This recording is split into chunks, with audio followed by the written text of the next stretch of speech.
The man accused of killing the brother of Memphis rapper Blac Youngsta has died. From the clips you see online, you'd probably think Blac Youngsta's just some loud, goofy dude who never takes life seriously. Always laughing, always joking, just an internet clown, right? But nah, there's a whole different story hiding behind that smile. Randy Ewing Jr. faced several charges, including voluntary manslaughter and being a felon in possession of a handgun. In this video, we're breaking down how Blac Youngsta wasn't just playing around, he was being played. He was Yo Gotti's secret chess piece, the one Gotti moved whenever it was time to handle some dark business in Memphis. Whenever Yo Gotti had money to spend and a problem to solve, guess who got the call? The one and only Blac Youngsta. He was the muscle, the loyal one who did what had to be done, no questions asked. But what most people don't realize is that the Memphis street beef that turned Youngsta into a so-called shooter didn't even start with him. It all came from a record deal that went sour, a stolen name, and two big egos that couldn't fit in one city. And when it all exploded, 3 of Youngsta's brothers ended up gone. Young Dolph lost his life, and Memphis turned into a war zone painted in pain and revenge. Stay locked in, because by the end of this story, you're gonna see how a funny, wild rapper turned into the most feared name tied to CMG, and why he was ready to risk everything for Yo Gotti. This right here is the untold story of loyalty, betrayal, and the deadly cost of street politics in the rap game. But before we dive into the madness, you gotta know where Blac Youngsta really came from. Born Samuel Benson in South Memphis, one of the hardest, most dangerous spots in the entire country, his life started in survival mode. Imagine being a little kid working your first job at 10 just to help feed your family. That was Youngsta's reality. His grandparents were doing everything right, both working real jobs, but the struggle still hit hard. Memphis isn't just another city, it's a battleground. The Delta region carries some of the highest poverty and violent crime rates in all of America. In 2024 alone, a city of just 600,000 people saw 357 homicides. That's insane. To compare, San Francisco, with over 850,000 people, only had 35 murders that same year. Memphis moves different. Its murder rate is triple Chicago's and 9 times higher than Los Angeles. As the unfortunate news about Young Dolph being killed in his hometown of Memphis, Tennessee continues to make its way not just around. By the time Youngsta was only 8 or 9 years old, he'd already felt the streets coming for him. One day, him and his boys got into it with an older dude from the block, and that man came back wild with an AK-47 spraying at a group of kids. That's when Youngsta learned the Memphis rule.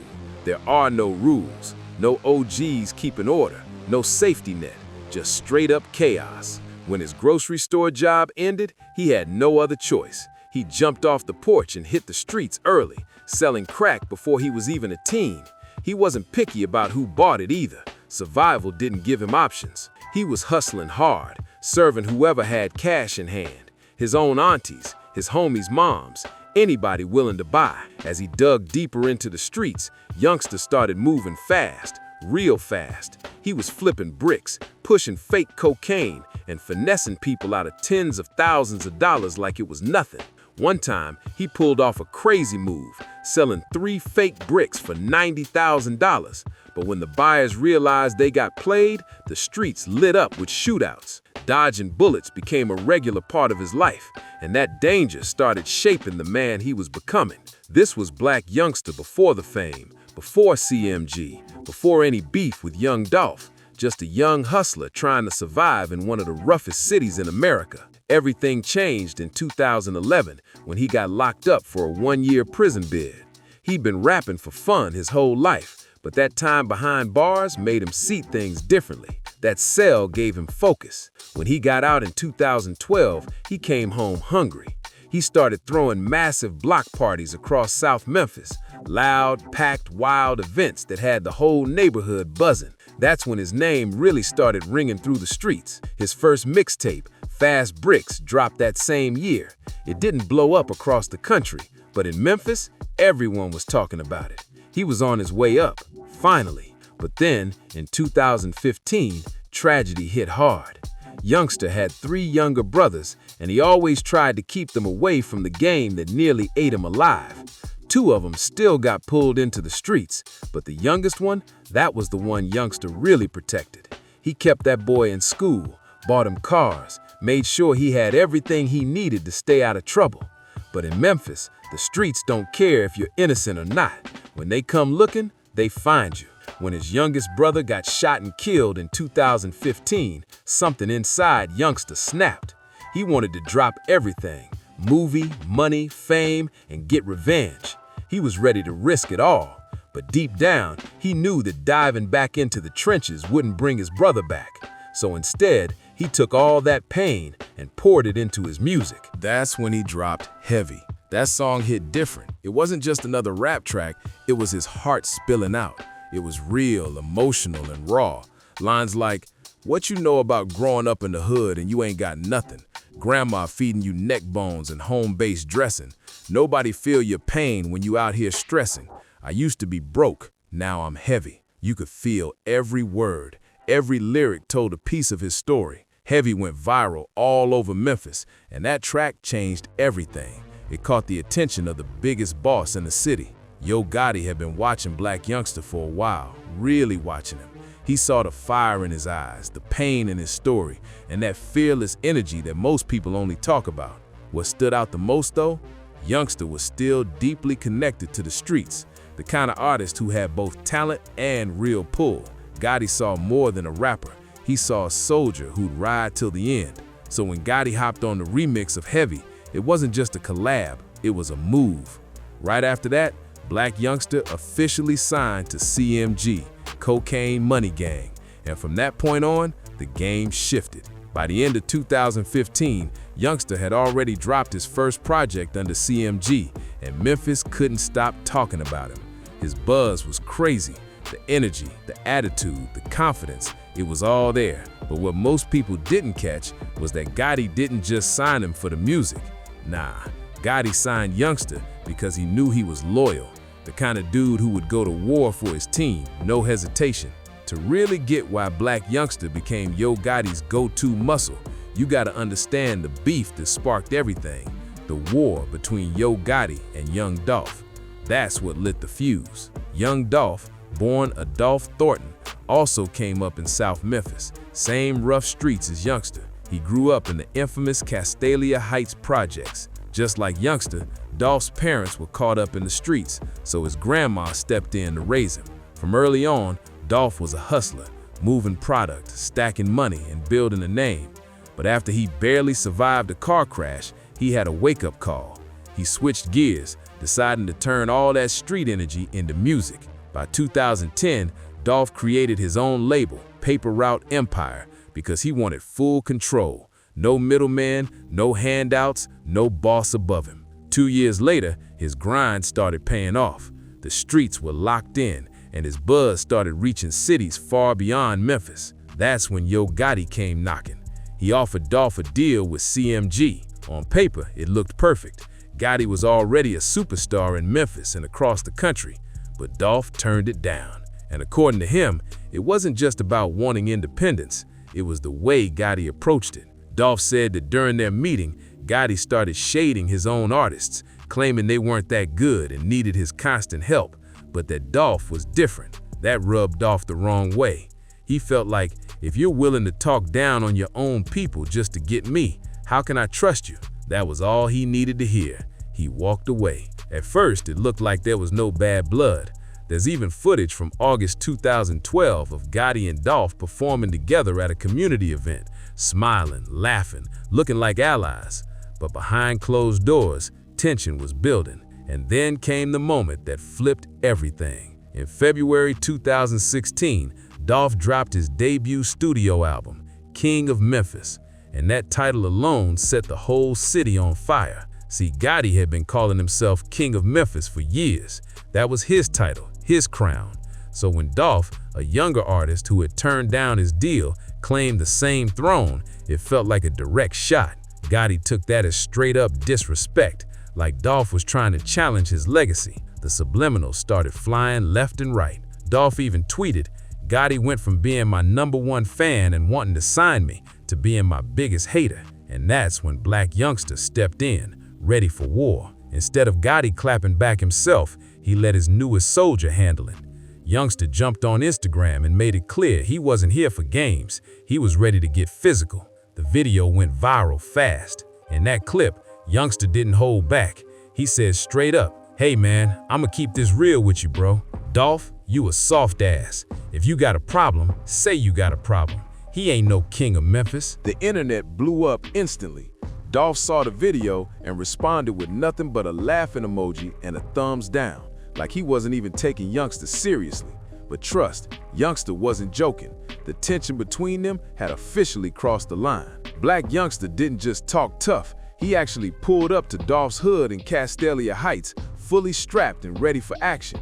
Cameras caught him and his crew marching through Dolph's neighborhood, holding heavy weapons and yelling out loud, "Where you at? Where you at, Dolph? We in Cash right now. Where you at, Dolph?" It wasn't just a stunt, that was a direct challenge. In Memphis, pulling up to someone's block like that with guns and cameras rolling is a major violation. That's basically a declaration of war. The city felt it immediately. This wasn't just rap beef anymore, this was personal. Dolph fired back the next day, jumping on Instagram Live and calling out both Youngsta and Gotti. He accused them of playing police games, trying to set them up instead of handling things face to face like real men.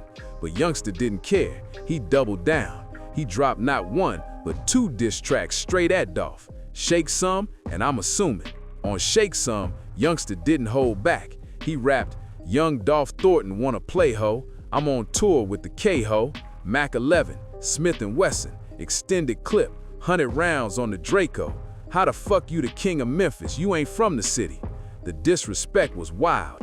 Youngsta called Dolph by his real name and even name-dropped specific guns. The whole city knew what that meant. He wasn't rapping for clout, he was sending a message. Meanwhile, Yo Gotti stayed silent through all of it. No diss tracks, no interviews, nothing. He just sat back while Youngsta handled the dirty work, both in the booth and in the streets. Then, Dolph hit back harder than anyone expected. He dropped Play With Your Bitch, one of the most disrespectful diss records Memphis had ever heard. In it, Dolph took aim at both Gotti and Youngsta, rapping, "Don't play with me, Gotti, you a hoe, man.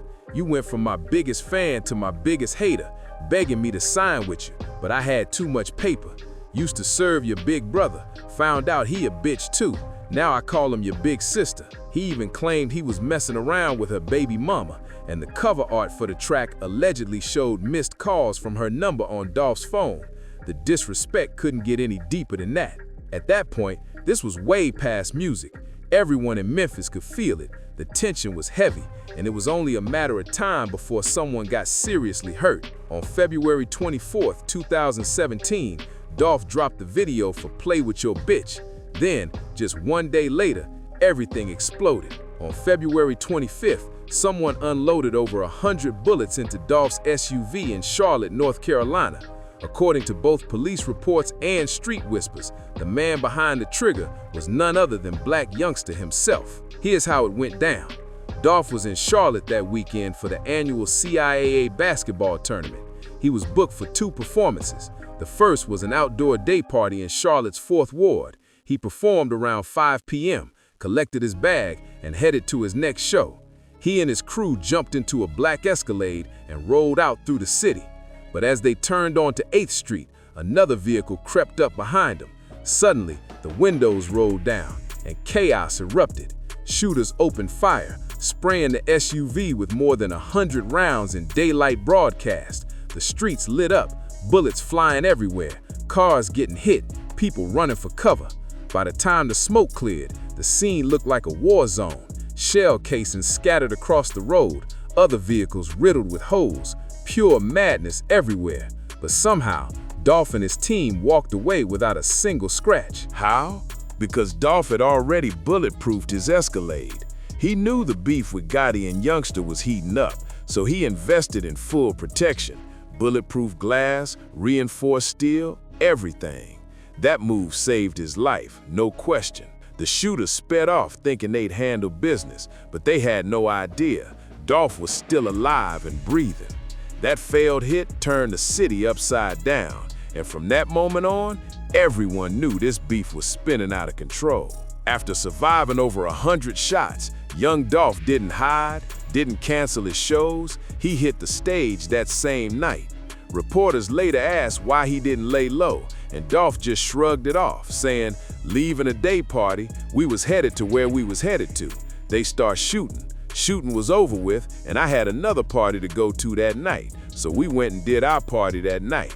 That's how fearless and maybe reckless Dolph really was. But that moment showed just how wild things had gotten. This wasn't just rap beef anymore.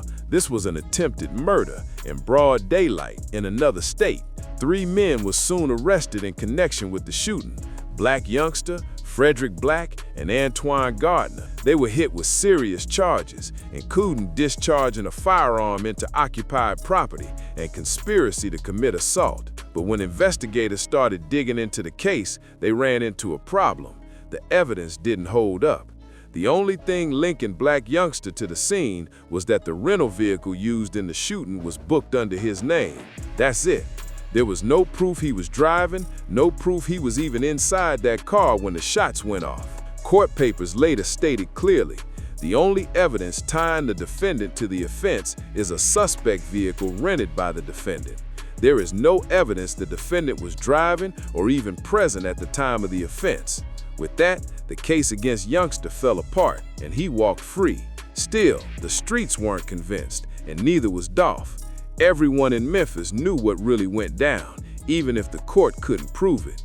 But instead of backing off, Dolph did what he always did best. He flipped the situation into music. He dropped 3 tracks inspired by the shooting: 100 Shots, In Charlotte, and Bulletproof. On 100 Shots, Dolph laughed at the hit attempt, turning his survival into a flex. He rapped about how they fired 100 rounds and still couldn't touch him.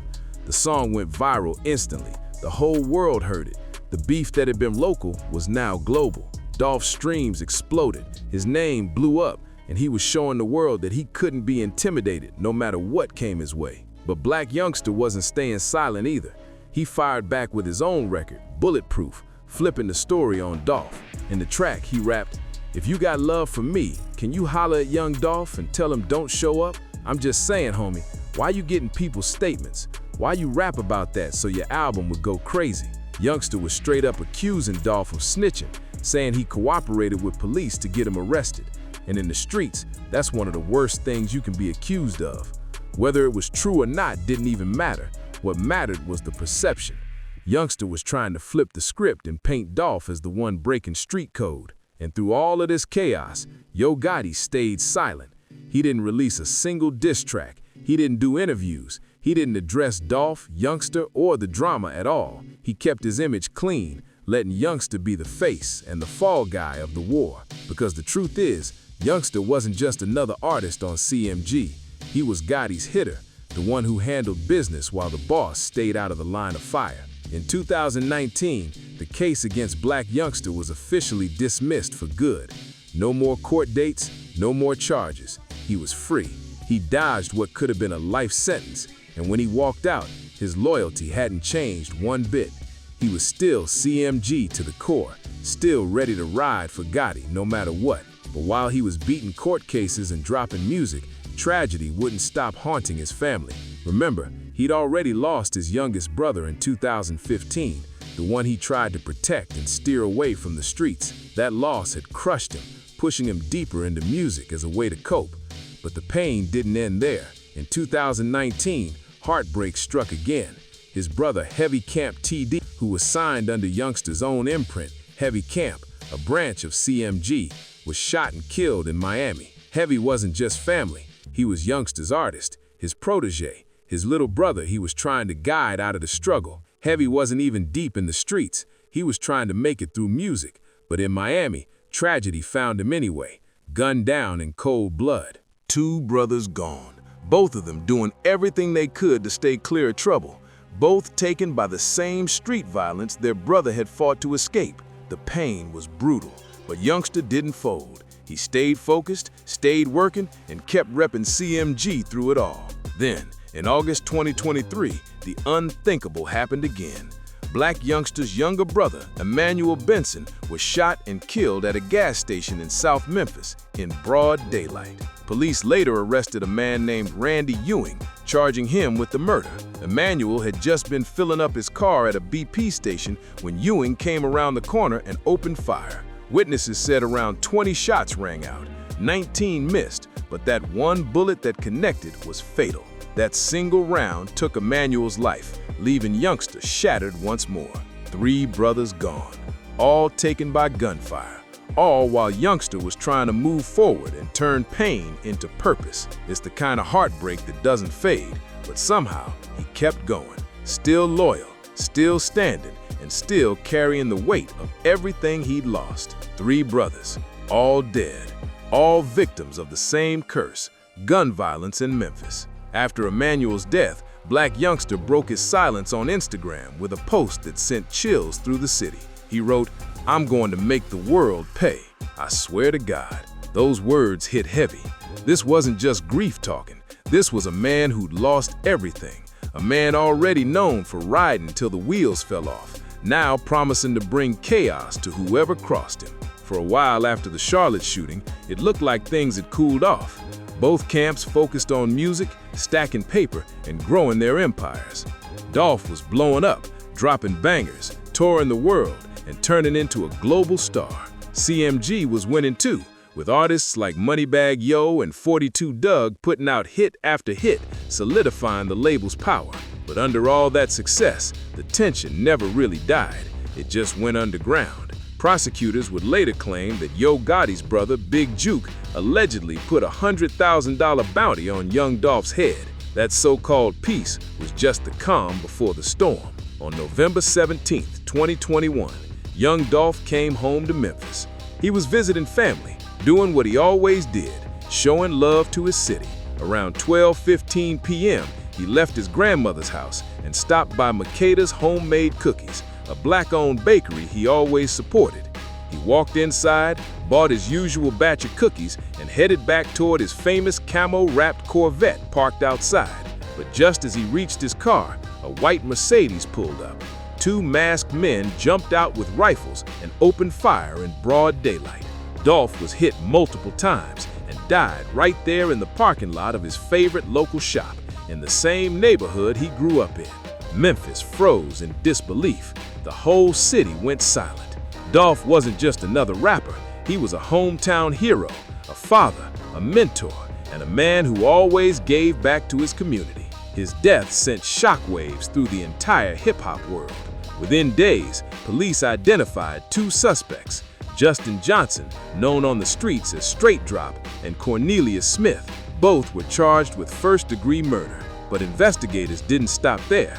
They believe someone higher up ordered the hit. Soon after, Hernandez Govin was arrested, accused of being the middleman between Big Juke and the shooters. According to court documents and testimony from Cornelius Smith, who later flipped and turned state witness, Big Juke allegedly put that $100K hit. Govin was said to have played the middleman, supplying weapons, tracking Dolph's movements, and promising to split the payout, $45,000 for each shooter and $10,000 for himself. But here's the twist. Blac Youngsta wasn't involved in Dolph's murder. By 2021, he was no longer active with CMG. The same man who once rode for Yo Gotti like family, the one who followed Dolph across state lines, the one rumored to have emptied 100 rounds in Charlotte, wasn't even part of the play when Dolph was finally taken out. So what happened? How did Gotti's most loyal soldier, his top shooter, end up pushed out of the picture right when the biggest move went down? According to insiders and Youngsta's own posts, things between him and Gotti started falling apart between 2020 and 2021. After years of being the face of the Dolph beef, catching charges, risking his life, and carrying the weight of CMG's street image, Youngsta started feeling abandoned. When the Charlotte case was active and the pressure was on, he didn't feel like CMG had his back the way he expected. He started to see cracks in the loyalty he once believed in. By 2024, he made a bold move. He scrubbed CMG from his Instagram bio and announced he was independent. At first, fans thought it was just another one of his emotional outbursts. He'd done that before. disappearing for a bit and then returning. But this time, the tone was different. It was darker, more direct, and laced with real pain. He started posting messages online that clearly sounded like shots aimed at Yo Gotti. One post read, "Play with me, I'ma take away everything that came out your mama. I swear to God, all my brothers dead, so why not? But I stand on my own 10. That's why I'm respected everywhere I go." Those words were raw, full of anger, heartbreak, and defiance. He wasn't just venting, he was letting the world know he didn't fear anything anymore. Then came another post, one that got people talking. These dudes CB4, and they still misleading the youth like they some type of mob bosses. Bro, I'm sick of these dudes, and I'm gonna lead by example. I blame the fake OGs, the fake big homies, the fake big brothers, the fake CEOs. That message hit hard. Everyone knew exactly who he was talking about. Yo Gotti. Gotti had built his image around the mob boss persona. His name literally came from John Gotti, the infamous Italian mafia don. Youngsta was calling him fake, saying he wasn't the boss he pretended to be, that he'd been misleading people for years. And Youngsta didn't stop there. He kept posting more, saying, "Don't ask me about no dude you don't see me with. I don't allow nobody I don't respect around me.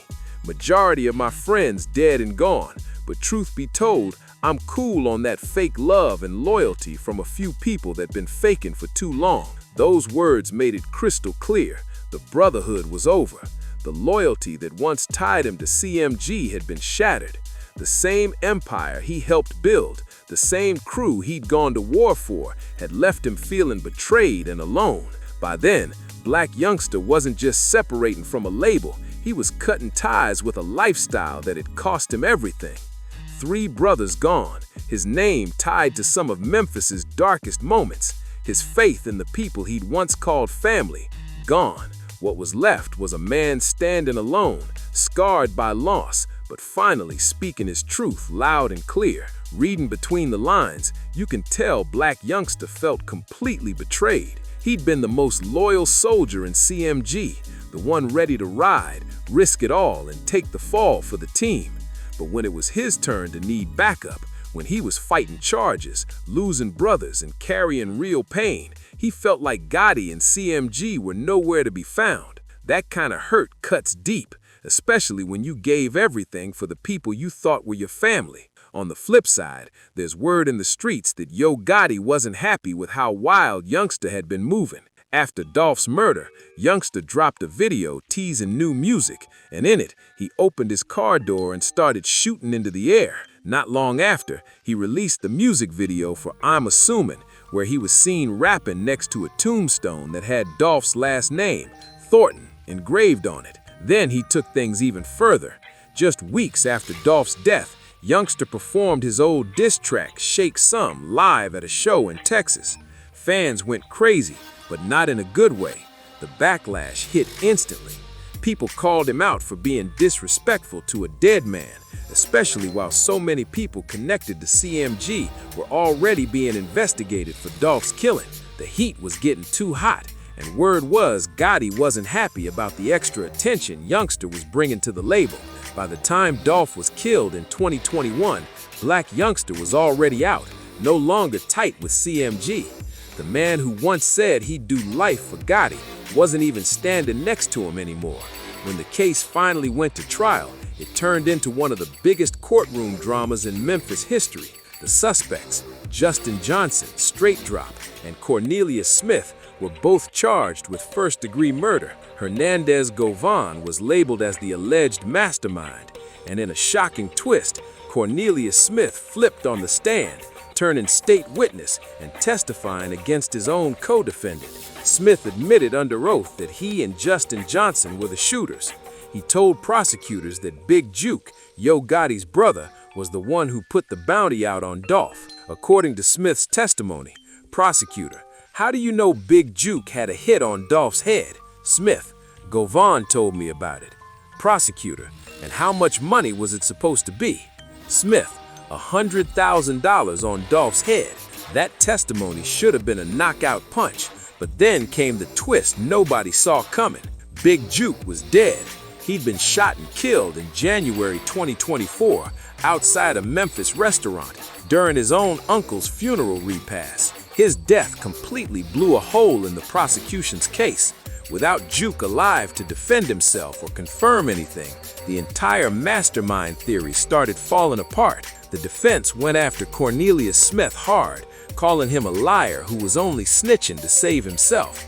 They argued that without Juke's direct involvement being proven, there was no solid evidence linking Govan or Yo Gotti's camp to the hit, and with the main suspect dead, the jury had serious doubts. On August 21, 2025, Hernandez Govan was found not guilty on all charges, first-degree murder and conspiracy. He walked out of court a free man.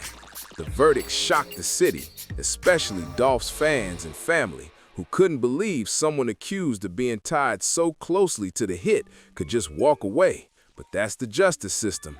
Without hard evidence, everything crumbles. Justin Johnson, straight drop, wasn't so lucky. He was convicted and hit with a life sentence, plus 35 extra years tacked on. Cornelius Smith, who cooperated with the feds, caught a lighter sentence in exchange for his testimony. When you step back and look at everything, the story of Blac Youngsta and Yo Gotti isn't just about beef. It's about loyalty, betrayal, and how street politics can destroy everything in their path. Blac Youngsta came from absolutely nothing. A kid so broke he once sold crack just to feed his family. He survived the worst streets in America, dodged bullets, and served time, all before the fame. When he finally made it, he thought CMG was home, that Yo Gotti was his big brother, his mentor, the one who looked out for him the same way he'd risked his life for the label. But in the end, it didn't go that way. When the pressure came, when the bullets flew, and when real life hit, Youngsta was left standing alone, labeled as the crash dummy, the one who took all the hits while the boss kept his hands clean. He was the one calling out Dolph in videos, the one showing up to the hood with weapons, the one catching heat while everyone else stayed quiet. And when the smoke cleared, it was Youngsta left with broken trust, lost brothers, and a legacy built on pain, all for a loyalty that never got returned. He was the one who allegedly tracked Young Dolph all the way to Charlotte, the one accused of dumping 100 rounds into that Escalade.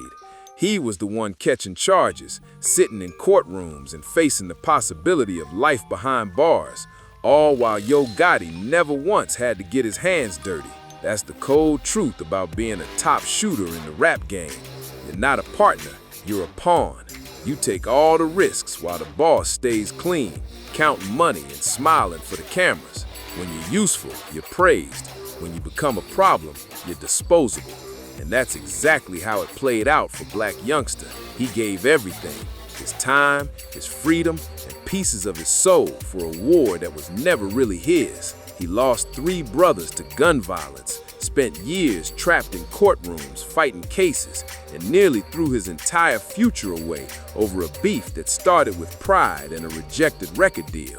By the time Young Dolph was finally killed, Youngsta wasn't even part of CMG anymore. He had been pushed out, replaced, forgotten, used up, and left behind. The saddest part? So many lives were lost because of this madness. Dolph, gone. Big Juke, gone. 3 of Youngsta's brothers, gone. And for what? A record deal that didn't go through?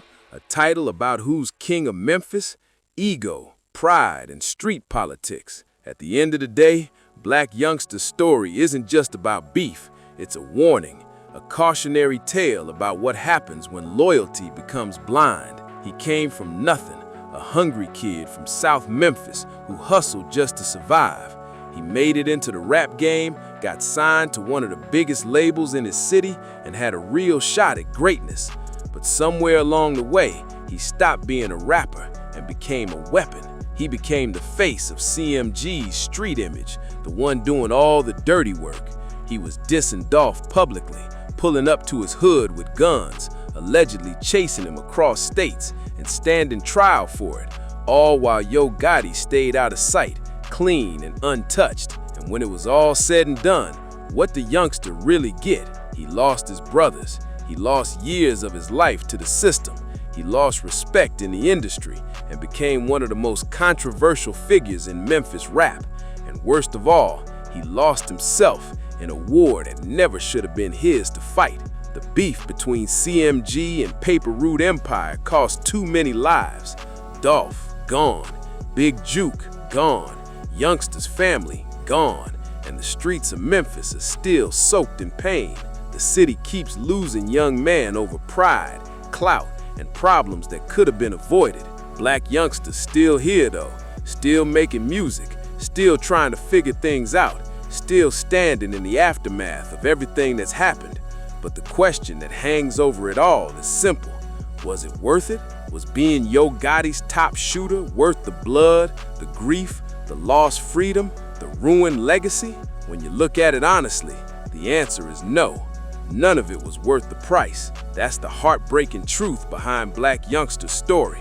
A gifted artist who had every chance to make it clean, but instead got pulled into the dark side of loyalty and lost almost everything along the way. If you made it this far, let me know what you think in the comments.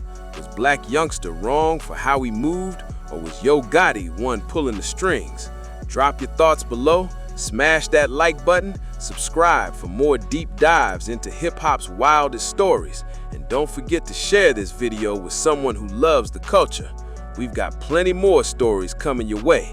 Stay tuned and peace.